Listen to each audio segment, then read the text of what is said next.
আমরা কি লাভবান হবো, কি পাবো? কোরআন জবাব দেবে। আবার যদি কোরআনকে জিজ্ঞেস করেন, ও কোরআন, দুনিয়া জমিনে আপনি এসেছেন বটে, আমরা জানতে পেরেছি, আগে লাউহে মাহফুজে ছিলেন, আপনার নাম হলো কোরআন মাজিদ, কিন্তু এই দুনিয়া জমিনে আপনাকে কার উপরে পাঠিয়েছে? আল্লাহ রাব্বুল আলামিন সর্বপ্রথম আসমানকে বলেছিলেন, ও আসমান শোনো, আমি তোমার প্রতি কোরআন নাযিল করতে চাই। আসমান সেদিন বলেছে, আল্লাহ আপনি যদি আমার প্রতি কোরআন নাযিল করেন, আমি কোরআনের ভারসাম্য রাখতে পারবো না, সুতরাং আমার দ্বারাই কোরআন অপমানিত হয়ে যেতে পারে। না না, আমি কোরআনকে ভারসাম্য রাখতে পারবো না। জমিনকে আমার আল্লাহ বলেছিলেন, জমিন এক বাক্যে জবাব দিয়েছেন, আল্লাহ না, কোরআনের ভারসাম্য আমি রাখতে পারবো না। আপনার কোরআনকে যদি আমার কাছে পাঠান, আমি জমিন চূর্ণ বিচূর্ণ হয়ে যাব। আপনি কোরআনকে জিজ্ঞাসা করি, ও কোরআন, দুনিয়া জমিনে আমার আল্লাহ কার উপরে আপনাকে পাঠিয়েছেন? কোরআন নিজের ভাষায় জবাব দেবেন, নুজ্জিলু আলা মুহাম্মাদ।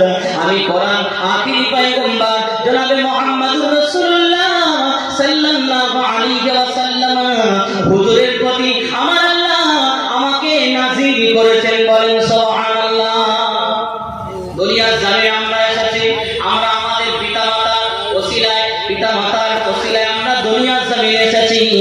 আমাদের দুনিয়ার জমিনে আসার জন্য আল্লাহ আমাদের পিতামাতার ওসিলা করে দিয়েছে। ঠিক আল্লাহর কোরআন দুনিয়ার জমিনে একা একা আসে নাই, আল্লাহ রাসূলের প্রতি কোরআন এসেছে, কিন্তু কোরআনকে একজন বই এনেছে।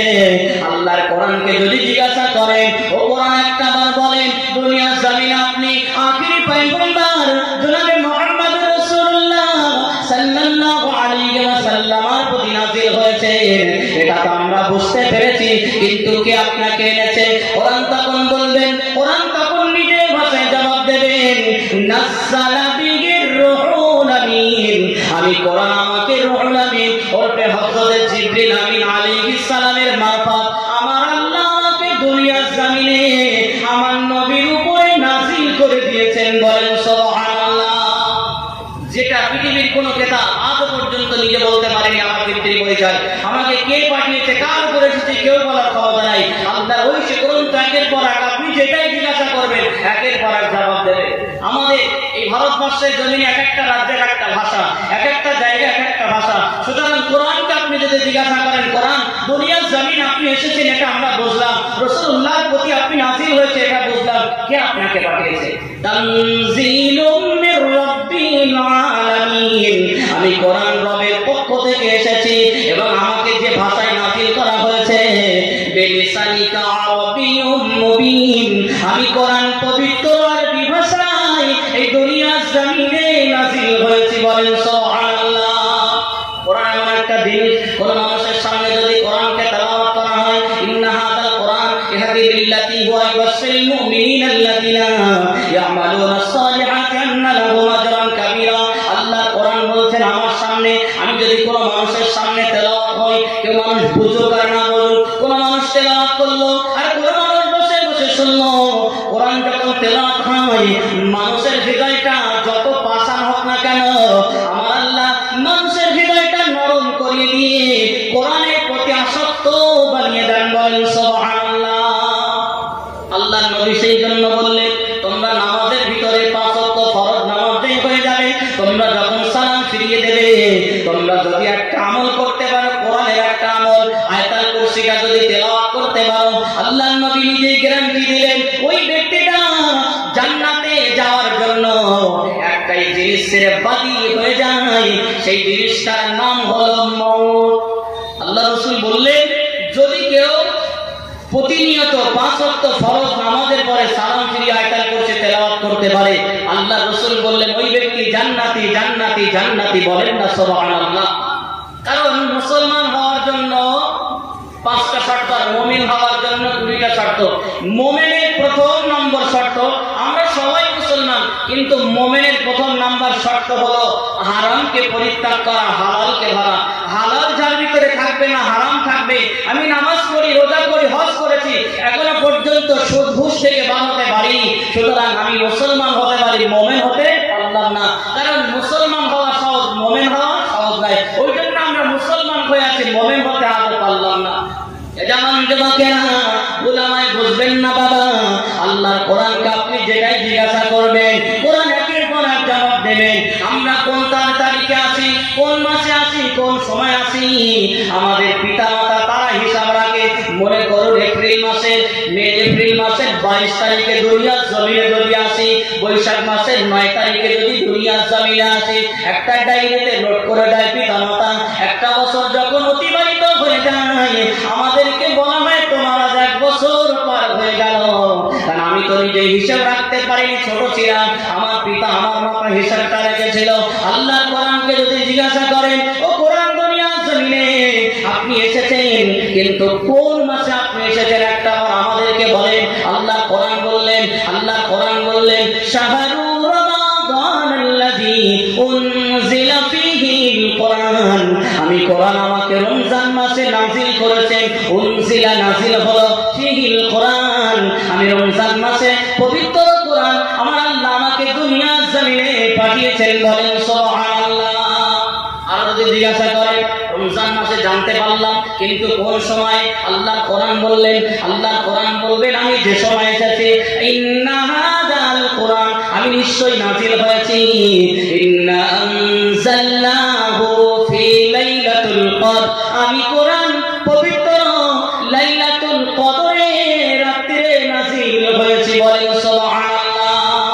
দুনিয়ার জমিনে কোরআন এমন একটা জিনিস যে অবুঝ, যে বোঝে না, যে পাগল, যার কোনো জ্ঞানগম্যি নেই, যার কোনো বোধ শক্তি নেই, তার সামনে যদি কোরআন তেলাওয়াত হয় তার মনটা কাঁদে, হৃদয়টা কাঁদে। কারণ পৃথিবীর কোনো বাণী নয়, পৃথিবীর কোনো মহামানবের বাণী নয়, খোদ আল্লাহ রাব্বুল আলামিন ঐশী গ্রন্থ আল কোরআনুল কারীম। বলেন না সুবহানাল্লাহ। আবার যদি কোরআনকে জিজ্ঞাসা করেন ও কোরআন একটা বার বলো, কারণ আমার আল্লাহ রাব্বুল আলামিন দুনিয়ার জমিনে একটা দুটো ধর্ম পাঠাই নাই। আমার আল্লাহ এই ধরার বুকে কিছু কম বেশি 4500-এর অধিক ধর্ম আমার আল্লাহ এই দুনিয়ার জমিনে প্রেরণ করেছেন। আমি কোরআনকে যদি প্রশ্ন করি ও কোরআন একটা বার বলুন, আমার আল্লাহ একটা ধর্ম দুনিয়ার জমিনে পাঠাই নাই। আমার আল্লাহ এই দুনিয়ার জমিনে 4500-এরও বেশি ধর্ম দুনিয়ার জমিনে পাঠিয়েছে। কিন্তু আমি কাকে মানব, কোন ধর্মের অনুসারী হব, কোন ধর্মকে মানলে আল্লাহ পাওয়া যাবে, কোন ধর্মকে মেনে চললে রাসূল পাওয়া যাবে, কোন ধর্মকে মেনে চললে জান্নাত যাওয়া যাবে, ও কোরআন আপনি আমাকে দিক নির্দেশনা দিয়ে দেন। আমার আল্লাহ রাব্বুল আলামিন আমাদেরকে কোরআনটা আমাদের সংবিধান করে পাঠিয়েছেন, কোরআন আমাদের গাইডলাইন করে পাঠিয়েছেন। আর কোরআনকে শুধু পাঠান নাই, কোরআনকে বোঝার জন্য আমার আল্লাহ আমার নবীকে দুনিয়ার জমিনে পাঠিয়েছেন। বলেন সুবহানাল্লাহ। যদি আমাদের সন্তানদেরকে স্কুলে ভর্তি করেছি, সকাল 10টায় স্কুলে গিয়েছে, 4টের সময় বাড়িয়েছে, অথচ সরকারি স্কুল তৈরি করেছে, স্কুলে কোনো টিচার দেয়নি, কোনো মাস্টার নিয়োগ করেননি। সুতরাং এই বাচ্চাগুলো যে স্কুলে যাবে এরা কি শিক্ষিত হয়ে বাড়ি আসবে না অশিক্ষিত হবে? মাস্টার নেই তো। ওরা সকালে 10টায় গিয়েছে স্কুলে, কোথায় গিয়েছে? বিদ্যালয়ে, পাঠশালায়, মানে পাঠ করতে গিয়েছে, পড়াশোনা শিখতে গিয়েছে, লেখাপড়া করতে গিয়েছে, অথচ সেই স্কুলে কোনো টিচার নেই। তারা যাবে হই হই করে চলে আসবে, বছরের শেষে দেখা যাবে তার নিজের নামটাই লিখতে পারবে না। সুতরাং সরকার যেমন দুনিয়ার জমিনে স্কুল বানিয়ে তাদের শুধু বাচ্চাদের পাঠানোর কথা বলেনি, তিনি মাস্টারদের নিয়োগ করেছেন। আমার আল্লাহ ঠিক তদ্রূপ শুধু কোরআনকে পাঠিয়ে আমাদের কাছে ক্ষান্ত হয়নি, কোরআনকে বোঝানোর জন্য আল্লাহ তার হাবিবকে দুনিয়ার জমিনে পাঠিয়েছে, যাতে করে হাবিব কোরআনকে মানুষের সামনে ওয়াজ করে বায়ান করে বুঝিয়ে দিতে পারে। বলেন না সুবহানাল্লাহ। আমার আল্লাহ প্রত্যেকটি কাজ, ইসলামের এমন কোনো কাজ নেই যে আল্লাহ বুঝিয়ে দেয়নি। সুতরাং আমাদের বুঝে নেওয়ার অবস্থা, আমাদের বুঝে নেওয়ার ব্যাপার। আল্লাহ প্রত্যেকটি জিনিস দিয়েছেন, প্রত্যেকটির সঙ্গে একটা করে জিনিস মাস্টার দিয়েছেন, পাঠিয়ে দিয়েছেন। আমার নবীকে এত মর্যাদা দিয়েছেন, এত মর্যাদা দিয়েছেন। সুতরাং আমার নবীর প্রতি শুধু কোরআন নাযিল করে আল্লাহ ক্ষান্ত হয়নি। তাওরাত, জব্বুর, ইনজিল এ তো অন্যান্য নবীদের প্রতি নাযিল হয়েছিলেন, কিন্তু আমার আল্লাহ আমার রাসূলের প্রতি কোরআনও পাঠিয়েছেন, তাওরাত, ইনজিল, জাবুরের সম্মানও দিয়েছেন। বলেন না সুবহানাল্লাহ। আল্লাহর কোরআন জবাব দেন, ও দুনিয়ার মানুষেরা, আমার আল্লাহ এই দুনিয়ার জমিনে কিছু কম বেশি 4500-এর অধিক ধর্ম প্রেরণ করেছে। সব থেকে মনোনীত ধর্ম হলো, আল্লাহ কোরআন নিজের ভাষায় বলেন, ইন্নাদ-দীনা ইনদাল্লাহিল ইসলাম। আমি কোরআন তোমাদেরকে জানিয়ে দিলাম, আমার আল্লাহ আল্লাহর সবথেকে মনোনীত, আমার আল্লাহর সবথেকে পছন্দনীয় ধর্ম হলো ইসলাম। কোন মানুষ যদি ইসলাম গ্রহণ করে নাই, কোন মানুষ যদি ইসলামকে মেনে নেয়, ইসলামের ধর্ম ছায়াতলে চলে আসে, আমার আল্লাহ তার প্রতি খুশি হয়ে যায়। আর আল্লাহ যার প্রতি খুশি হয়ে যায়, নিঃসন্দেহে আমার আল্লাহ জান্নাত তার প্রতি ওয়াজিব হয়ে যায়। বলেন সুবহানাল্লাহ। আল্লাহ কোরআন এই দুনিয়ার জমিনে পাঠিয়েছেন শুধু আমাদের হেদায়েতের জন্য। কোরআন বললেন হুদাল লিল মুত্তাকিন, আমি কোরআন মুত্তাকিনদের জন্য হেদায়েত। এই কোরআনে আমার আল্লাহ ৮২ জায়গায় নামাজের কথা বলেছে, আর সব থেকে বেশি যেটা বলেছে ১৭৪ জায়গায় বান্দার তাকওয়ার কথা বলা হয়েছে। অথচ নামাজ পড়ি তাকওয়া করি না, রোজা করি তাকওয়া করি না। এই নামাজ পড়া হয়তো আল্লাহর দরবারে নাও যেতে পারে। যেহেতু এখানে বোঝার বিষয়, আল্লাহ নামাজের কথা টোটাল কোরআনে ৮২ বার বলেছেন, আর তাকওয়ার কথা ১৭৪ জায়গায় বলেছেন। তার মানে নামাজ তো পড়তেই হবে, তার ভিতরে তাকওয়া অবলম্বন করে। তাকওয়ার অর্থ যেমন মনে করুন আপনার সন্দেহ হলো অমুক সুদ খায় বা ঘুষ খায়, আমি একজন নামাজি হয়ে তার বাড়ি কেমন করে যাই, এটা আপনার জন্য একটা তাকওয়া। আপনি মনে করলেন বাজারে চায়ের দোকানে বসে আমি একজন নামাজি কেমন করে চা খেতে পারি, সেখানে গীবত গিল্ল চলছে, ওর বিরুদ্ধে বলছে, ওর বিরুদ্ধে বলছে, এসব জায়গা থেকে চলে আসা, চায়ের দোকানে চা খাওয়া ছাড়া এক্সট্রা সময় দেওয়া থেকে যদি আপনি বিরত থাকেন, তাহলে আপনার নামাজটা আল্লাহর দরবারে গ্রহণযোগ্য হবে, কারণ আপনি তাকওয়া বলতে হবে। নামাজ ৮২ জায়গায় বলা হয়েছে, আর তাকওয়ার কথা ১৭৪ জায়গায়। সুতরাং তাকওয়ার গুরুত্বটা অনেক বেশি। আল্লাহ রাসূলের সাহাবী একজন হযরতে ওমর রাদিয়াল্লাহু তাআলা আনহুকে প্রশ্ন করলেন, ও ওমর, এই দুনিয়ার জমিনে মনে করুন সব জায়গায় কাঁটা তারের বেড়া, এমন একটা নেই তুমি যদি একটা পা তুলে আর একটা পা ফেলো তোমার কাঁটা পড়বে, তাহলে এই দুনিয়ায় তুমি কেমন করে পড়বে? হযরতে ওমর বলেছিলেন, হযরতে ওমর জানিয়ে দিলেন, আমি ওমর এমন করে ঘুরবো, আমি ওমর এমন করে ঘুরবো, আমি দেখতে পাচ্ছি কাঁটা আছে, আমি দেখতে পাচ্ছি এখানে নোংরা আছে, তারপরে আমি ওমর এমন ভাবে পা ফেলবো, ওই কাঁটার পাশে পা পড়বে কিন্তু কাঁটা পড়বে না, নোংরার কাছেই থাকবে কিন্তু নোংরা গায়ে লাগবে না। টোটাল দুনিয়াটা হলো কাঁটা নোংরা, টোটাল দুনিয়াটা কাঁটা নোংরা। এই দুনিয়া আমাদের থাকতে হবে, যেহেতু আল্লাহ পাঠিয়েছেন দুনিয়া করতে হবে। এই দুনিয়াটা যেন দিনদারির উপর দিয়ে হয়। আমার আল্লাহ কিন্তু সেদিন জান্নাতে দেবেন, কোন উচ্চ বংশের মর্যাদা হিসেবে নয়, কোন পীর সাহেবের বেটা বলে নয়, কোন আলেম বলে নয়। আমার আল্লাহ বান্দার জান্নাতে দেবেন, তার অন্তর দেখে বিচার করে বান্দার জান্নাতে দেবেন। বলেন সুবহানাল্লাহ।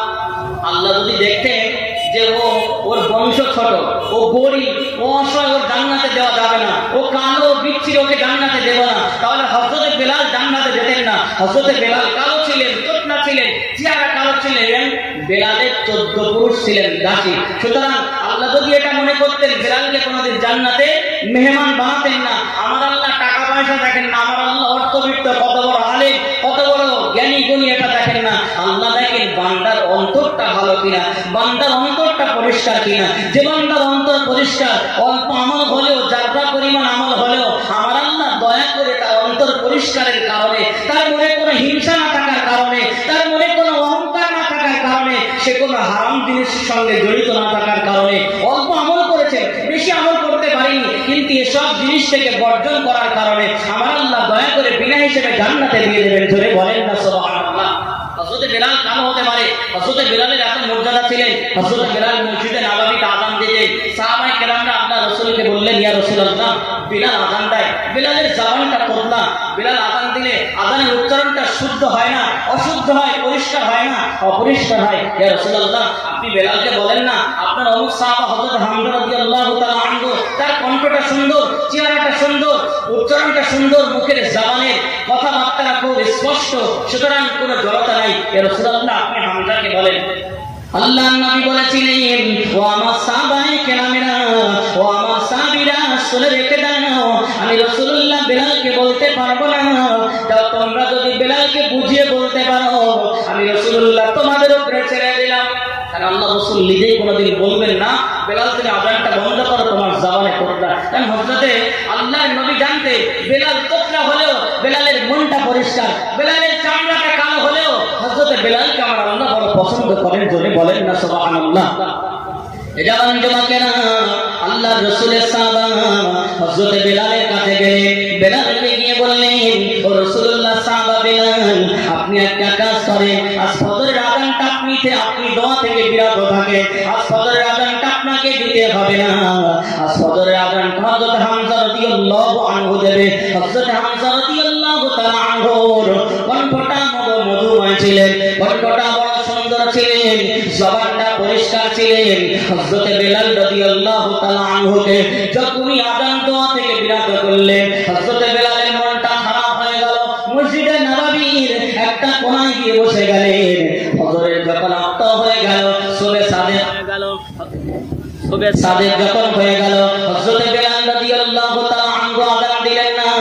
অমুক সাহাবী এসে বলে দিলেন, হযরত হামজা রাদিয়াল্লাহু তাআলা আনহু যখনই সুবহে সাদেকটা হয়ে গেল, হযরত হামজা আযান দিতে শুরু করলেন, আসসালাতু খায়রুম মিনান নাওম। হযরত হামজা যখনই আযান দিলেন, আযান দেওয়ার পূর্বে তো সলক ছিল, কিন্তু আযান যখন শেষ হয়ে গেলেন, আযান শেষ হওয়ার পরে কিন্তু সকাল হয়ে যায়। না না, আর সকাল হচ্ছে না, আর বেলা উঠতেছে না। আস্তে আস্তে রাত গভীর হয়ে যায়, আস্তে আস্তে রাত বেড়ে বেড়ে রাতটা গভীর হয়ে যায়। আল্লাহ রাসূলের সমস্ত সাহাবারা হযরত হামজাকে ডাকলেন, ও ভাই হামজা, হয়তো আপনার ভুল হয়ে গেছে আযান দিতে, এখনো তো সুবহে সাদেক হয় নাই, আপনি আরেকটু অপেক্ষা করেন, আপনি আরেকটু অপেক্ষা করেন, আরেকটু অপেক্ষা করেন। যখনই সুবহে সাদেক হয়ে যাবে, আপনি তখন আযানটা দিয়ে দেবেন। হযরত হামজা রাদিয়াল্লাহু তাআলা আনহু আবার কিছুক্ষণ অপেক্ষা করলেন, আবার কিছু সময় অতিবাহিত করলেন। কিছু সময় যখন অতিবাহিত হয়ে গেল, হযরত হামজা রাদিয়াল্লাহু তাআলা আনহু দেখলেন আবার সুবহে সাদেক হয়ে গেল। হযরত হামজা রাদিয়াল্লাহু তাআলা আনহু আবার তিনি আযান আরম্ভ করলেন। যে আযান দিয়ে দিলেন, দ্বিতীয়বার যে আযান দিলেন, না না, আযান দেওয়ার মাত্রই আবার রাত আস্তে আস্তে বাড়তে বাড়তে গভীর রাত হয়ে গেল। সমস্ত সাহাবায়ে কেরামরা বলাবলি করলেন, এবারে হয়তো হামজা আবার ভুল করে আযান দিয়ে দিল। সমস্ত সাহাবারা আবারও বলাবলি করলেন যে হয়তো হামজা আবারও ভুল করেছে, চলো আমরা হামজাকে বলি যে এখন ফজর হয়নি, এখনো সুবহে সাদেক হয়নি। অথচ হামজা রাদিয়াল্লাহু তাআলা আনহু দুবারই সঠিক সময় আযান দিয়েছিলেন, কিন্তু হযরত হামজার আযানটা আল্লাহর দরবারে না দেওয়ার কারণে তখনও পর্যন্ত আল্লাহ সকাল করেননি, গভীর রাত বাড়িয়ে দিয়েছেন। আবার সমস্ত সাহাবারা এসে বললেন, হামজা আপনার হয়তো আযান দেওয়া ভুল হয়েছে, আপনি আরেক কাজ করেন, আরেকবার আযান দেন। হযরত হামজা আবার যখন সুবহে সাদেক মনে হলো, তখন আবার আযান দিলেন। আযান দেওয়ার পরে পূর্বে দুবার আযান দেওয়ার চেয়েও আরো বেশি অন্ধকার হয়ে গেল, আরো বেশি অন্ধকার হয়ে গেল। হযরত জিবরিল আমিন আলাইহিস সালাম আর সহ্য করলেন না, দুনিয়ার জমিনে চলে আসলেন। জওয়ান যুবকেরা, আল্লাহর মালাইকা জিবরাইল আর আসমানে থাকলেন না। আমার আল্লাহ বললেন, জিবরাইল যাও দুনিয়ার জমিনে চলে যাও, এখন কেন মসজিদে নববী আযান হলো না? হযরত জিবরিল আমিন আলাইহিস সালাম দুনিয়ার জমিনে চলে আসলেন, দুনিয়ার জমিনে চলে আসলেন, মসজিদে নববীর ভিতরে প্রবেশ করলেন। আল্লাহ রাসূলকে গিয়ে সালাম দিলেন, আসসালাতু ওয়াসসালামু আলাইকা ইয়া রাসূলুল্লাহ, আসসালাতু ওয়াসসালামু আলাইকা ইয়া হাবিবাল্লাহ। হুজুর আজকে কেন মসজিদে নববীতে আযান হয় নাই? আজকে কেন মসজিদে নববীতে আযান হয় নাই? আল্লাহর নবী জবাবে বলেছিলেন, ও ভাই জিবরাইল, ও ভাই জিবরাইল, শুনে রাখো, আজ মসজিদে নববীতে একবার নয়, আজ মসজিদে নববী শরীফে আমি রাসূলুল্লাহ দেখেছি হযরত হামজা তিনবার আযান দিয়েছেন। আল্লাহর রাসূলের কথা শুনে হযরত জিবরিল আমিন বলেছিলেন, ইয়া রাসূলুল্লাহ, ইয়া হাবিবাল্লাহ, বেলাল আযান দিলে, বেলাল যখন আযান দেয়, আমার আল্লাহ একা নয়, বেলাল আযান না দেওয়ার কারণে এই আযানটা আজকে আরশে মুআল্লায় পৌঁছায়নি। হযরত হামজা কিন্তু রাসূলুল্লাহর সাহাবা, হযরত হামজার আযান শুনতে পায়নি, হযরত হামজার আযান আসমানে যায়নি। আল্লাহর রাসূলকে হযরত জিবরিল আমিন বললেন, ইয়া রাসূলুল্লাহ, ইয়া হাবিবাল্লাহ, আপনি বেলালকে আযান দিতে বলেন, বেলাল যতক্ষণ না আযান দেবে ততক্ষণ না সুবহে সাদেক হবে না। ইয়া রাসূলুল্লাহ, বেলাল যখন আযান দেন, বেলাল যখন মসজিদে নববীতে আযান দেন, এই আযানটা আমার আল্লাহ আসমানের সমস্ত ফেরেশতাদেরকে একত্রিত করে নিয়ে আমার আল্লাহ বেলালের আযানটা বড় আনন্দ সহকারে শুনতে থাকেন। বলেন সুবহানাল্লাহ। আর একটু জোরে বলেন নাই তাকবীর। ইয়া রাসূলুল্লাহ, বেলাল যখন আযান দেয়, আমার আল্লাহ আরশ মুআল্লায় বসে একা নয়, সমস্ত ফারিস্তাদের নিয়ে আমার আল্লাহ বেলালের আযানটা মজা করে শোনেন, জোরে বলেন না সুবহানাল্লাহ। হযরতে বেলাল কালো ছিল, বোঝাবার কথা এটাই, হযরতে বেলাল কালো ছিল, হযরতে বেলাল দাসী ছিল, তার 14 পুরুষ দাসী ছিল, কিন্তু বেলালের মনটা পরিষ্কার থাকার কারণে আমার আল্লাহ বেলালের ঠিকানা জান্নাতি বানিয়ে দিলেন, জোরে বলেন না সুবহানাল্লাহ। আল্লাহর কাছে পছন্দনীয় হওয়ার জন্য, আল্লাহর কাছে ভালো মনের মানুষ, আল্লাহর কাছে ভালো বান্দা হওয়ার জন্য বিরাট গাড়ি বাড়ি টাকা পয়সা ইনকাম করার প্রয়োজন নেই, শুধু ভালো একটা মন থাকলেই সে আল্লাহর কাছে প্রিয় হয়ে যাবে। আল্লাহর কাছে যে বান্দাটা প্রিয়, সেই বান্দাটা গোটা বিশ্বের মানুষের কাছে প্রিয় হয়ে যাবে, জোরে বলেন না সুবহানাল্লাহ। আমার আল্লাহ যখন কাউকে ভালোবাসেন, আমার আল্লাহ যখন কাউকে মহব্বত করেন, আমার আল্লাহ সর্বপ্রথম ফেরেশতাদেরকে বলেন, ও আমার আসমানের ফেরেশতারা, আমি আমার অমুক বান্দাকে ভালোবাসি, আমি আমার অমুক বান্দাকে মহব্বত করি, যাও তোমরা তাকে ভালোবাসো। আল্লাহর মালাইকারা তারা নিজেদের ভিতরে বলাবলি করে, ও আল্লাহর মালাইকা ফেরেশতারা, আমার আল্লাহ অমুক বান্দাকে মহব্বত করেন, আমার আল্লাহ অমুক বান্দাকে ভালোবাসেন। এই কথাটা কিন্তু দুনিয়ার মানুষের কানে কানে আল্লাহর ফেরেশতারা হাওয়ার মতন ছড়িয়ে দেয়। এই দেখবেন রমজান পার হয়ে গেল, বকরীদের আগে আর বকরীদের পরে আমাদের পশ্চিম বাংলার মানুষরা বেশিরভাগ আজমির শরীফে যায়। আজমির শরীফ খাজা আজমির রহমাতুল্লাহ আলাইহি, আমরা তাকে সবাই ভালোবাসি। খাজা হুজুরকে জীবনে চোখে দেখি নাই, খাজা হুজুরকে জীবনে চোখে দেখিনি, কিন্তু খাজা হুজুরের জীবনী শুনে, খাজা মাইনুদ্দিন চিশতি রহমাতুল্লাহ আলাইহির জীবনী শুনে তাকে ভালোবাসি, তাকে মহব্বত করি। আমাদের সামনে যদি পীরা খাজা হুজুর রহমাতুল্লাহ আলাইহিকে যদি কেউ গালি দেয়, অন্তত একজন মদখোর হলেও তার প্রতিবাদ সে করবে, কারণ খাজা হুজুরকে ভালোবাসেন আল্লাহ, আর খাজা হুজুরকে আল্লাহ ভালোবাসার কারণে আল্লাহ গোটা বিশ্ববাসীকে ভালোবাসতে বললেন। একজন মদখোরের সামনেও যদি খাজা আজমিরি হুজুরকে যদি কেউ গালি দেয়, তারপর ওই মদখোর হয়েও খাজা হুজুরকে গালি দেওয়ার প্রতিবাদ আল্লাহ তার দ্বারাই করিয়ে নেবেন, বলেন সুবহানাল্লাহ। কারণ তাকে আল্লাহ ভালোবাসেন বলে। বাপেরও বাপ থাকে, আমার ছেলে আছে তার বাবা আমি, আমারও বাবা আছে, আমার বাপেরও বাপ ছিল। খাজা হুজুর এত বড় আল্লাহর ওলি, একা একা হয়ে তিনিও মাস্টার ধরেছেন। তার পীর ছিলেন হযরতে খাজা উসমান হারুনি রহমাতুল্লাহ আলাইহি, এত বড় আল্লাহর ওলি, তার দরবারে 70 জন মানুষ নিয়ত করেছেন আজ আমরা মুরিদ হতে যাব, তবে হুজুরকে একটু পরীক্ষা করব। কাকে? হযরতে খাজা মাইনুদ্দিন চিশতি রহমাতুল্লাহ আলাইহির পীরকে, হযরতে খাজা উসমান হারুনি রহমাতুল্লাহ আলাইহিকে পরীক্ষা করছেন যে আমরা খাজা উসমান হারুনি রহমাতুল্লাহ আলাইহির দরবারে যাব। আর এটা নিয়ত করেছেন গিয়ে যদি দেখি আমাদের মনের মতন খাবার যদি তিনি দেন, এক একজনের এক একটা পছন্দের খাবার আছে, সুতরাং হযরতে খাজা হাজরত রহমাতুল্লাহ আলাইহি, হযরতে খাজা উসমান হারুনি রহমাতুল্লাহ আলাইহি তিনি যদি আমাদের মনের মতন খাবার যদি দিতে পারেন, আমরা তাহলে ভাববো এনার মতন দরবেশ, এনার মতন আল্লাহ ওলি বর্তমান সময়ে কেউ নেই। আমরা তার হাতে বায়াত হয়ে, তার হাতে হাত দিয়ে বায়াতে মুরিদ হয়ে চলে আসবো। আর সমাজে বায়াত হওয়াটাকে অনেক মানুষ মনে করে পীর পূজারি, বায়াত হওয়াটাকে অনেক মানুষ মনে করে একটা খারাপ জিনিস। না, বায়াত আল্লাহ রাসূল করেছিলেন, বায়াত গ্রহণ করা সুন্নাত। বায়াত যদি না হয় আপনার রাস্তা সঠিক হবে না। আপনি সে পীরের কাছে হতে পারেন, হাক্কানি আলেমের সবল থাকতে পারেন, যে কোনো একটা ভালো মানুষের সবল না করলে কখনো আপনি সঠিক আমল করতে পারবেন না। এজন্য যুবকেরা উলামায়ে বুঝবেন না বাবা, বর্তমান সময়ে ফিতনা আছে, একটার পর একটা শোনার চেষ্টা করবেন, ফিতনার জবাব পেয়ে যাবেন। আল্লাহর ওলি হযরতে খাজা উসমান হারুনি রহমাতুল্লাহ আলাইহি, ইনি হলেন খাজা মাইনুদ্দিন চিশতি আজমিরি রহমাতুল্লাহ আলাইহির পীর ছিলেন। হযরতে খাজা উসমান হারুনি রহমাতুল্লাহ আলাইহির কাছে 70 জন মানুষ মুরিদ হতে আসতেছেন। তারা মনে মনে নিয়ত করে নিয়েছেন, আমরা আমাদের মনের মতন খাদ্য যদি খাজা উসমান হারুনি দিতে পারে, নিঃসন্দেহে আমরা তার মুরিদ হয়ে যাব, আমরা তাকে পীর বলে স্বীকৃতি দেব, আমরা তাকে পীর বলে গ্রহণ করে নেব। এই না মনে করে 70 জন বাড়িতে রওনা হয়ে গেলেন।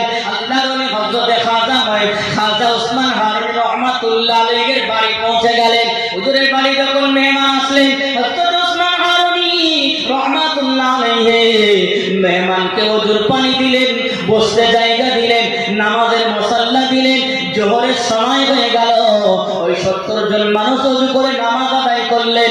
আল্লাহর ওলি হযরতে খাজা উসমান উসমান হারুনি রাহমাতুল্লাহ আলাইহি তিনি ওযু করে নামাজে দাঁড়িয়ে গেলেন, নামাজের সিজদায় গেলেন, আল্লাহর কাছে দোয়া চাইলেন, নামাজ থেকে উঠে আল্লাহর কাছে দোয়া চাইলেন, ও রব্বুল আলামিন আল্লাহ আমার দরবারে 70 জন মেহমান এসেছে, ও রব্বুল আলামিন আল্লাহ তাদের মনের বড় নিয়ত হযরতে খাজা উসমান হারুনি তিনি কিন্তু জানেন না, তারা মনে মনে নিয়ত করে এসেছেন। এদিকে খাজা উসমান হারুনি রাহমাতুল্লাহ আলাইহি আল্লাহর কাছে দোয়া চাইছেন, ও রব্বুল আলামিন আল্লাহ পাক ও মাওলাই কারীম আমি খাজা উসমান হারুনি আমার দরবারে 70 জন মানুষ এসেছে, আপনি আমার ইজ্জত বাঁচিয়ে দেন, তাদের মনের মতন খাদ্য তারা খেতে চায়। ও রব্বুল আলামিন আল্লাহ আমি আপনার একজন নগণ্য বান্দা হিসাবে আমি আপনার দরবারে আরজি জানাই, আল্লাহ আপনি আমার দোয়াকে কবুল করে নেন, ওই 70 জন মানুষের মনের পছন্দের খাবার আপনি ব্যবস্থা করে দেন। হযরতে খাজা উসমান হারুনি রাহমাতুল্লাহ আলাইহি দোয়া থেকে হাত যখন নামিয়ে নিলেন, মুহূর্তের ভিতরে একদল মানুষ যেমন ডেলিভারি বয়কে অর্ডার করলে বাড়ি খাদ্য পৌঁছে দিয়ে যায়, বাড়ি আপনি যেটা জিনিস অর্ডার করবেন পৌঁছে দিয়ে যায়, হযরতে খাজা উসমান হারুনি দুনিয়ার কোন মানুষের কাছে বলেননি, তিনি খোদা আল্লাহ রাব্বুল আলামিনের কাছে বললেন, আমার আল্লাহ দুনিয়ার কোন রেস্টুরেন্টের খাবার নয়, দুনিয়ার কোন হোটেলের খাবার নয়, আমার আল্লাহ খোদ জান্নাতি খাবার এনে ওই 70 জন মানুষের সামনে দিয়ে দিলেন। বলেন সুবহানাল্লাহ। তারা জীবনে বহু খাবার খেয়েছে, সেদিন ওই খাবার খাওয়ার পরে তারা বলছে আমরা জীবনে বহু খাবার খেয়েছি, একে তো আমরা যেটা নিয়ত করে এসেছিলাম যে উসমান হারুনি রাহমাতুল্লাহ আলাইহি কত বড় দরবেশ কত বড় পীর আমরা পরীক্ষা করব, যদি তিনি আমাদের মনের মতন খাদ্য পছন্দের মতন খাদ্য দিতে পারেন, একে তো তিনি আমাদের পছন্দের খাদ্য দিয়েছেন, আবার এই খাদ্যের স্বাদ পৃথিবীর কোন খাদ্যের স্বাদের সঙ্গে মিল হয় না, সুতরাং এই সত্যিকার আল্লাহর ওলি।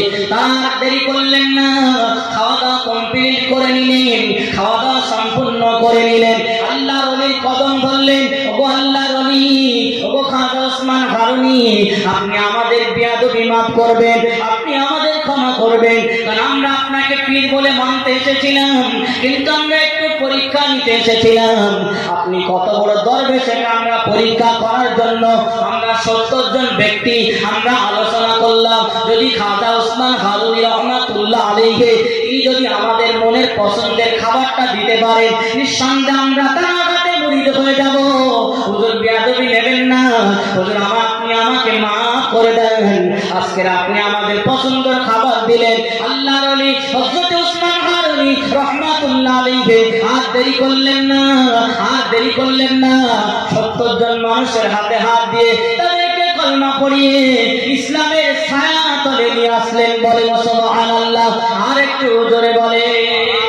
শরিয়াত এমন একটা জিনিস, ধর্ম এমন একটা জিনিস, আজকে আমরা নামাজ কেন কাজা করি? দুনিয়ার মহব্বতে পড়ে, রুজি রোজগারের টানে, সন্তানদের জন্য, সন্তানদের পেট ভরানোর জন্য। অথচ আল্লাহ বললেন বান্দারে তোমরা যদি নামাজটা আদায় করো, মুয়াজ্জিন প্রত্যেকদিন 5 ওয়াক্ত নামাজে আমাদের ডাকে, হাইয়া আলাস সালাহ, এখানে আল্লাহ বলছেন বান্দা নামাজে এসো, হাইয়া আলাল ফালাহ, এর ভিতরে কামিয়াব আছে, নামাজের ভিতরে আল্লাহ কামিয়াব দিয়েছেন। এই দুনিয়ায় বাঁচার জন্য একটা মানুষের সুস্থ থাকা লাগবে, এই দুনিয়ায় বাঁচার জন্য একটা মানুষের রুজির প্রয়োজন হবে, তাহলে দুনিয়ায় বাঁচতে গেলে মানুষের কটা প্রয়োজন? 1 নাম্বার সুস্থ থাকা লাগবে, 2 নাম্বার রুজি লাগবে, এবং দুনিয়া থেকে বিদায় হয়ে যাওয়ার পরে জান্নাতে যাওয়ার জন্য 3টে জিনিস বান্দা লাগবে। 1 নাম্বার তাকে হেদায়েত প্রাপ্ত হতে হবে, 2 নাম্বার তার প্রতি আল্লাহর রহমত থাকতে হবে, 3 নাম্বার আমার আল্লাহ যদি তাকে মাফ করে দেন নিঃসন্দেহে ব্যক্তিটা জান্নাতে যেতে পারবে। বলেন সুবহানাল্লাহ। তাহলে একটা ব্যক্তি দুনিয়ায় বাঁচতে গেলে 2টো জিনিস, 1 নাম্বার তার সুস্থ থাকা লাগবে, আর একটা 2 নাম্বার তার রুজির প্রয়োজন। এই 2টো জিনিস থাকলে বান্দা দুনিয়ার জমিনে বাঁচতে পারবে। সুস্থ মানুষ থাকলে খাওয়া হোক না কিছুদিন চলবে, আর রুজি থাকলে তো কোনো অসুবিধা নেই। দুনিয়ার ক্ষেত্রে 2টো জিনিস প্রযোজ্য, এবং মৃত্যুর পরে জান্নাতে যাওয়ার জন্য 3টে। 1 নম্বর হেদায়েত প্রাপ্ত হতে হবে, 2 নম্বর আল্লাহর রহমত প্রাপ্ত হতে হবে, 3 নম্বর আল্লাহর মাগফিরাত প্রাপ্ত বান্দা হতে হবে, তারপর আল্লাহর দয়া জান্নাতে যেতে পারবে। তাহলে এই 5টা জিনিস, 3টে কবরে যাওয়ার জন্য দুটো দুনিয়ায় থাকার জন্য, এই পাঁচটা জিনিস। অথচ হাইয়া আলাস সালাহ, বান্দা নামাজে এসো, হাইয়া আলাল ফালাহ, এর ভিতরে কামিয়াব আছে। এই দুটো শব্দ, এই দুটো বাক্যের ভিতরে আমার আল্লাহ এই পাঁচটা জিনিস দিয়ে রেখেছেন। বলেন না সুবহানাল্লাহ। কারণ দুনিয়ায় বাঁচতে গেলে নামাজে যেতে হবে, দুনিয়ায় খাদ্য সংগ্রহ করতে গেলে নামাজ যেতে হবে। আল্লাহ রাসূল বললেন পাঁচটা জিনিস যাদের ভিতরে থাকবে তারা দুনিয়াও শান্তিতে থাকবে এবং মৃত্যুর পরেও শান্তিতে থাকবে। সেই পাঁচটা জিনিস যদি আমার আপনার ভিতরে আনতে চান তাহলে প্রথম নাম্বার শর্ত হলো আমাকে মসজিদে গিয়ে নামাজ আদায় করতে হবে। অথচ মিলাদ শুনি, জানাজার সময় ময়দান ভর্তি হয়ে যায়, আল্লাহর ঘরে মসজিদে যায়নি। অথচ এই পাঁচটা জিনিস নামাজের ভিতরে আছে। এটা যুবকেরা সারা জীবন ওয়াজ শুনি, হাইয়া আলাস সালাহ শব্দটা আমরা শুনি, এই বাক্যটা আমরা শুনি, কিন্তু আজও পর্যন্ত বোঝার চেষ্টা করি না এই বাক্যগুলোর মানে আল্লাহ কি রেখেছে, কেন আল্লাহ নামাজের জন্য আসতে বলেছে। আরেকটা কথা, হাইয়া আলাল ফালাহ, আল্লাহ বললেন এর ভিতরে কামিয়াব আছে। কামিয়াব জিনিসটা বোঝার চেষ্টা করলাম না, সেই কামিয়াবটা কি? ওই কামিয়াবটা হলো এই পাঁচটা জিনিস। নামাজের ভিতরে গেলেই কামিয়াব আছেন। আসেন পুরো নামাজটা, নামাজের পার্টিতে দাঁড়ানো থেকে নিয়ে আর সালাম ফেরানো পর্যন্ত আমরা অনেকেই বলি ইন্নী ওয়াজজাহতু ওয়াজহিয়া লিল্লাযী ফাতারাস সামাওয়াতি ওয়াল আরদা হানিফাও ওয়া মা আনা মিনাল মুশরিকিন। এই দোয়াটা বলেন পার্টি পাক করা। সুতরাং যে পার্টিতে আমরা দাঁড়িয়ে আছি পার্টি কি পাক করা ছিল না? জায়গা পাক করা, তাহলে পার্টি পাকের দোয়া করা। ইন্নী ওয়াজজাহতু, আমি রুজু হলাম, এর অর্থ হলো এটা। ইন্নী ওয়াজজাহতু, এটা সূরা আনফালের 7 নাম্বার পারার একটা আয়াত। আল্লাহ নিজেই বললেন ইন্নী ওয়াজজাহতু, বান্দা তোমরা রুজু হয়ে যাও, ওয়াজহিয়া লিল্লাযী, রবের দিকে, ফাতারা, তোমরা তোমাদের যে ফাতারা মানে পৃথিবী, ফাতারা মানে সৃষ্টি করেছেন, ফাতারাস সামাওয়াতি ওয়াল আরদ, যিনি আরব এবং আসমান জমিন সৃষ্টি করেছেন, তোমরা তার সামনে দাঁড়িয়ে যাও। এখানে বলা হয়েছে ওয়া মা আনা মিনাল মুশরিকিন। শেষে আল্লাহর কোরআন বললেন নামাজীরা যখন নামাজে এই দোয়াটা পড়ে তারা আল্লাহর সামনে দাঁড়িয়ে যায়। কোন আল্লাহর সামনে? যে আল্লাহ আসমান সৃষ্টি করেছেন, যে আল্লাহ জমিন সৃষ্টি করেছেন, যে আল্লাহ আরব মানে হলো পৃথিবী সৃষ্টি করেছেন, সে আল্লাহর সামনে নামাজে দাঁড়িয়ে যায়। শেষের অংশে বলা হয়েছে ওয়া মা আনা, আনা শব্দের মানে আমি না, না কাদের? মিনাল মুশরিকিন, আমি মুশরিকদের অন্তর্ভুক্ত নয়। মুশরিক কারা? যারা আল্লাহকে বাদ দিয়ে অন্য কারো সিজদা করে, যারা আল্লাহকে বাদ দিয়ে অন্য কারোর কাছে পূজা করে, মাথা নত করে, এরা হলো মুশরিক। সুতরাং আমরা নামাজে দাঁড়াই এটা বলি আল্লাহ আমরা আপনার সামনে দাঁড়িয়ে গেলাম, আপনি হলেন আসমান জমিনের মালিক, আপনি হলেন পৃথিবীর মালিক, ও রব্বুল আলামিন। আল্লাহ আমরা দুনিয়ার জমিনে কোনো মুশরিকদের অন্তর্ভুক্ত নয়। এই নিওয়াজ্জাতুর ব্যাখ্যা হলো এটা, আর আমরা এটা অপব্যাখ্যা করে বলি আমাদের পার্টিতে পাক করার দোয়া। এর মানে হলো আমরা আল্লাহর সামনে দাঁড়ালাম, কোনো মুশরিকের সামনে নাই, কোনো মুশরিককে অনুসরণ করিনি। বান্দা যখন নামাজের পার্টিতে দাঁড়িয়ে গেল এই দোয়াটা পড়ার পরে সালাম ফেরানো পর্যন্ত একটা জায়গায় আমার আপনার জবান বন্ধ হবে না, প্রত্যেকটা জায়গায় জবান চালু থাকবে। সুতরাং জবান যাদের বন্ধ থাকবে এটা নিঃসন্দেহে তারা কিছু মুখস্থ করে না বা জানে না। সুতরাং মুখস্থ নেই বলে ঘাবড়াবার কোনো চিন্তা নেই। আপনি যদি সুবহানাল্লাহ বলেন নামাজ হবে, কিন্তু 40 দিনের বেশি হবে না। 40 দিন পর্যন্ত শেখার চেষ্টা করবেন আর সুবহানাল্লাহ দিয়ে পড়বেন তাহলে হবে। আপনি শেখার চেষ্টাই করবেন না আর সারা জীবন সুবহানাল্লাহ দিয়ে পড়বেন। ইমাম সাহেব যদি আপনাকে জিজ্ঞাসা করে এখন তো দোয়া কুনুতটা পড়তে পারোনি, একটু পড়ে নাও, তাহলে আমার 50 বছর বয়স হয়ে গেছে আর শিখবো না, সুবহানাল্লাহ দিয়ে পড়বো, ওই ব্যক্তির জন্য সুবহানাল্লাহ দিয়ে নামাজ হবে না, হবে না। সুবহানাল্লাহ দিয়ে তাদের জন্য নামাজ হবে যারা সুবহানাল্লাহ দিয়ে নামাজ পড়বে এবং শেখার চেষ্টা করবে। শেখার চেষ্টা করবো না, ধান্দাবাজি করে সুবহানাল্লাহ দিয়ে নামাজ পড়বো, পশ্চিম কালেও নামাজ হবে না। ফতোয়া করে মুফতি সাহেবের কাছে নিয়ে দেখবেন সুবহানাল্লাহ ছাড়া নামাজ হবে না, অথচ শেখার চেষ্টা না করলে নামাজ হবে না। জানান যুবকেরা, আসুন হাইয়া আলাল ফালার ব্যাখ্যাটা শুনুন। আল্লাহ যে মুয়াজ্জিনদেরকে দিয়ে হাইয়া আলাল ফালা বলিয়ে নেন, বান্দা নামাজে এসো, এর ভিতরে কামিয়াব আছে। গোটা নামাজটাই কিছুক্ষণের জন্য আমরা করে দিলাম। মনে করুন নামাজের পার্টিতে দাঁড়ালেন, সেজদা করার পরেও আপনি সালাম ফিরিয়ে দিলেন, এর মধ্যখানে একটা জিনিসের একটা সময়ের জন্য জবান বন্ধ হবে না। যদি আমি একাকি নামাজ পড়ি, আসুন মনে করুন আমার দুটো সেজদা দিলে একটা রাকাত সম্পূর্ণ হবে। কটা সেজদা? দুটো সেজদা। একটা সেজদা দিয়ে উঠে বসলাম, এখানে কিছু সময় অপেক্ষা করতে হয়, তাহলে একটা সেজদা দিয়ে অপেক্ষা করার মাঝে একটা দোয়া পড়তে হয়, আল্লাহুম্মা গফিরলি ওয়ারহামনি ওয়ারযুকনি ওয়াহদিনি ওয়াফানি। এই পাঁচটা দোয়া যখন আমরা পড়ে নিলাম, এই পাঁচটা দোয়ার ভিতরে আমার আল্লাহ আল্লাহ সমস্ত কামিয়াব রেখেছেন। দুনিয়ায় বাঁচতে গেলে যে দুটোর কথা বলা হয়েছে, ওয়ারযুকনি ওয়াফিনি, ওয়াফিনি শব্দের অর্থ হলো আপনি আমাকে সুস্থ রাখেন, ওয়ারযুকনি শব্দের অর্থ হলো আল্লাহ আপনি আমাকে উত্তম রিজিক দেন। তাহলে বান্দা নামাজের ভিতরে সেজদা, দুই সেজদার মাঝখানে এই দোয়াটা যখন করে নিল, আমার আল্লাহ তার রিজিকের ব্যবস্থা করে দিল। এবং দুনিয়ার জমিনে ওই বান্দা যতদিন বেঁচে থাকবে আমার আল্লাহ তার সুস্থ রেখে দেবেন। বলেন সুবহানাল্লাহ। আবার এই সেজদা, দুই সেজদার মাঝখানে আরো তিনটে দোয়া বাকি আছে। ওয়ারহামনি ওয়াহদিনি মাগফিরলি। আমার আল্লাহর কাছে আমরা বললাম, আল্লাহ আপনি আমাদের হেদায়েত করেন। জান্নাতে যাওয়ার জন্য হেদায়েত প্রাপ্ত হওয়া লাগবে। অথচ এই দুই সেজদার মাঝখানে আল্লাহর কাছে হেদায়েত চেয়ে নিলাম। জান্নাতে যাওয়ার জন্য রহমত লাগবে। এই দুই সেজদার মাঝখানে আমরা আল্লাহর কাছে রহমত চেয়ে নিলাম। জান্নাতে যাওয়ার জন্য মাগফিরাত লাগবে। এই দুই সেজদার মাঝখানে দুনিয়া আখিরাতের কামিয়াব আমার আল্লাহ আমাদের জন্য রেখে দিয়েছেন। বলেন সুবহানাল্লাহ।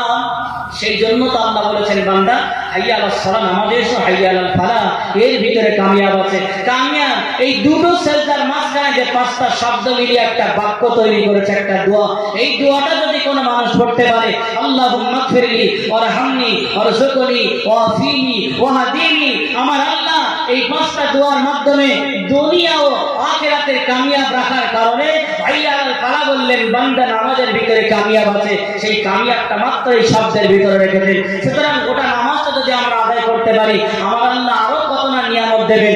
দুনিয়ার জমিনে আমার আল্লাহ আমাদের পাঠিয়েছেন, আমার আল্লাহ আমাদের পাঠিয়েছেন, ওমা খালাকতুল জিন্না ওয়াল ইনসা ইল্লা লিয়াবুদুন। বান্দা দুনিয়ার জমিনে যাবে, তোমরা আমার ইবাদত করবে, আমার উপাসনা করবে, আমি আল্লাহ দয়া করে তোমাদের জান্নাত দেব। জোরে বলেন না সুবহানাল্লাহ। অনেকে আমরা মনে মনে করি নামাজ পড়ে জান্নাতে যাব, রোজা করে জান্নাতে যাব। আল্লাহকে রোজা করলে জান্নাতে যাওয়া যায়, নামাজ পড়লেও যাওয়া যায়, তবে নিয়ত হবে আল্লাহর খুশির জন্য, নিয়ত হবে আল্লাহর দয়া প্রাপ্ত হওয়ার জন্য। আপনি নামাজ পড়লেন, রোজা করলেন, তারপরে আল্লাহর দয়া প্রাপ্ত হতে পারলেন না, না না, আপনার এই নামাজ রোজা কাজে লাগবে না। নামাজ রোজা তখনই কাজে লাগবে যখনই আপনি আমি আল্লাহর দয়া প্রাপ্ত হতে পারবো। হযরত জিবরিল আমিন আলাইহিস সালাম আল্লাহর নবীর দরবারে যখনই আসতেন, আল্লাহর নবীর কাছে যখনই ওহী নিয়ে আসতেন, হযরত জিবরিল আমিন আলাইহিস সালাম আল্লাহর নবীকে এসে বললেন, ইয়া রাসূলুল্লাহ, ইয়া হাবিবাল্লাহ, আমি যখন আসমান থেকে জমিনে আসি, আমি যখন আসমান থেকে জমিনে আসি, আল্লাহর একজন বান্দা সেই জমিনে সিজদায় রত থাকেন। আমি যখনই আসি তখনই সিজদায় থাকেন। আমি যখনই দেখি তখনই আল্লাহর কাছে দোয়া চাই। ওই ব্যক্তিটা একদিন দুই দিন নয়, এক মাস দুই মাস নয়, এক বছর দুই বছর নয়, ওই ব্যক্তিটা 500 বছর দুনিয়ার জমিনে বেঁচে ছিলেন এবং 500 বছর আল্লাহর ইবাদত করলেন। ওই ব্যক্তিটা যখন যে দোয়াটা চেয়েছিলেন, আমার আল্লাহ তখন সেই দোয়াটা কবুল করলেন। হঠাৎ কিয়ামত হয়ে গেছে, ওই ব্যক্তিটা আল্লাহর সম্মুখে হাজির হয়ে গেল, আল্লাহর কাছে উপস্থিত হয়ে গেল। আমার আল্লাহ তাকে জিজ্ঞাসা করলেন, বান্দারে, দুনিয়ার জমিনে তুমি যে 500 বছর ইবাদত করেছো, তুমি যে 500 বছর আমি আল্লাহর ইবাদত করেছো, এ বান্দা একটা বারের জন্য বলো, তুমি আমার দয়ার কারণে না তোমার ইবাদতের কারণে জান্নাতে যেতে চাও? আল্লাহ বলছেন, এইবারে বান্দা তুমি 500 বছর ইবাদত করেছো, বলো তুমি তোমার ইবাদতের জন্য জান্নাতে যাবে নাকি আমি আল্লাহর দয়ায় তুমি জান্নাতে যাবে? বান্দা সেদিন বলেছিল, আল্লাহ আমি 500 বছর ইবাদত করেছি, সুতরাং আমি আপনার দয়ায় নয়, আমি আমার ইবাদতের কারণে জান্নাতে যাব। আল্লাহ বললেন, বান্দারে, তুমি তোমার ইবাদতের কারণে জান্নাতে যাবে, ঠিক আছে, তাহলে তোমার ইবাদতের হিসাবটা দাও। আমার আল্লাহ মালায়েকা ফেরেশতাদের বললেন, ও আমার ফেরেশতা, আমার বান্দাকে আমি প্রশ্ন করেছিলাম, বান্দা তুমি তোমার ইবাদতের কারণে না আমি আল্লাহর দয়ার কারণে জান্নাতে যেতে চাও? বান্দা এক কথায় উত্তর দিল, সে তার ইবাদতের কারণে জান্নাতে যেতে চায়। আমার আল্লাহ বললেন, বান্দা শুনে রাখো, আমি আল্লাহ বান্দার অনেক নিয়ামত দিয়েছি। আল্লাহ কোরআন পাকের মধ্যে বললেন, লাইন শাকারতুম লাযিদান্নাকুম ওয়া লাইন কাফারতুম ইন্না আযাবি লাশাদীদ। যারা আল্লাহর শুকরিয়া আদায় করবে, লাইন শাকারতুম, যারা আল্লাহর শুকরিয়া করবে, লাইন শাকারতুম ওয়া লাইন কাফারতুম ইন্না আযাবি লাশাদীদ। আমার আল্লাহ যারা শুকরিয়া আদায় করবে, আমার আল্লাহ তাদের নিয়ামত আরো বেশি বেশি গুণে বাড়িয়ে দেবে। এবং যারা শুকরিয়া আদায় করতে পারবে না আমার আল্লাহ তাদের জন্য ভয়াবহ লাইন কাফারাতুম মিন আযাবি লাশাদীদ, এই শাদীদ হলো ভয়ঙ্কর একটা শাস্তি। যারা আল্লাহ শুকরিয়া আদায় করে না তাদের জন্য আমার আল্লাহ ভয়াবহ শাস্তি রেখেছেন। আল্লাহ বললেন আমার মালাইকা ফেরেশতা, আমার বান্দাকে আমি আল্লাহ নিয়ামত দিয়েছি, আমার বান্দাকে আমি আল্লাহ দুটো চোখ দিয়েছি, দুটো হাত দিয়েছি, দুটো পা দিয়েছি। বান্দা পা দিয়ে চলাফেরা করেছে, হাত দিয়ে খেয়েছে। বান্দা জবান দিয়েছিলাম কথা বলেছে, বান্দার চোখ দিয়েছিলাম দেখেছে। এ বান্দার সব কিছু আমি আল্লাহ দিয়েছিলাম। তবে আমার মালাইকা ফেরেশতা আমি বান্দার সমস্ত নিয়ামতকে রেখে দিলাম, সির্ফ মাত্র বান্দার দুটো চোখ যে দিয়েছে। একজন বান্দাই জানে, একজন অন্ধ মানুষই জানে চোখ না থাকার কতটা কষ্ট। যাদের চোখ আছে তারা বুঝতে পারবে না, যাদের চোখ আছে তারা জানতে পারবে না। একজন অন্ধ ব্যক্তির জিজ্ঞাসা করলে বোঝা যাবে, একজন অন্ধ ব্যক্তির জিজ্ঞাসা করলে বুঝতে পারবে চোখ না থাকার কারণে তার কত কষ্ট।